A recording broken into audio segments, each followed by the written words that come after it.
ഇപ്പോൾ കഴിഞ്ഞ ദിവസങ്ങളിലായിട്ട് സെയിൽസ് കണക്കുകൾ, ഓട്ടോ സെയിൽസ് കണക്കുകൾ പുറത്തു വന്നിട്ടുണ്ടായിരുന്നു. ഹ്യുണ്ടായി അടക്കമുള്ള കമ്പനികളിൽ അവരുടെ ഒരു സെയിൽസ് നമ്പേഴ്സ് പുറത്തുവിട്ടുള്ള മികച്ച നമ്പേഴ്സാണ് പുറത്തുവിട്ടിരിക്കുന്നത്.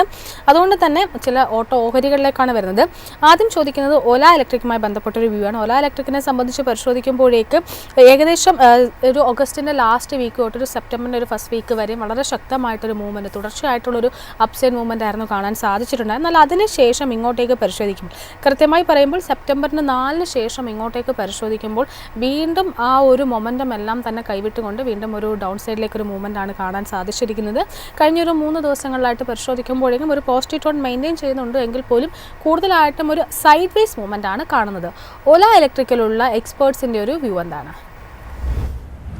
അനില സൂചിപ്പിച്ച പോലെ ഈ ഒരു സ്റ്റോക്കിൽ 20th ഓഗസ്റ്റിലാണ് ഒരു മൊമെന്റം ക്യാൻഡിൽ, ഒരു ബ്രേക്ക്ഔട്ട് ക്യാൻഡിൽ ഫോം ചെയ്തു. എക്സാക്ട് പറയുകയാണെങ്കിൽ 47 എന്ന മേഖല മറികടന്ന് ഒരു വോളിയം ബിൽഡപ്പ് ക്യാൻഡിൽ ഫോം ചെയ്തു. അതിനുശേഷം പ്രോപ്പർ റീടെസ്റ്റ് ആണ് 47 എന്ന ലെവലിൽ നിന്നും ഈ ഒരു സ്റ്റോക്കിൽ ആക്ട് ചെയ്തത്. അതായത് ഈ ഒരു സ്റ്റോക്ക് ഡോ തിയറി പ്രകാരമുള്ള ഒരു ട്രെൻഡ് റിവേഴ്സൽ സ്റ്റേറ്റിലാണ് കറന്റ് ട്രേഡ് ചെയ്യുന്നത്.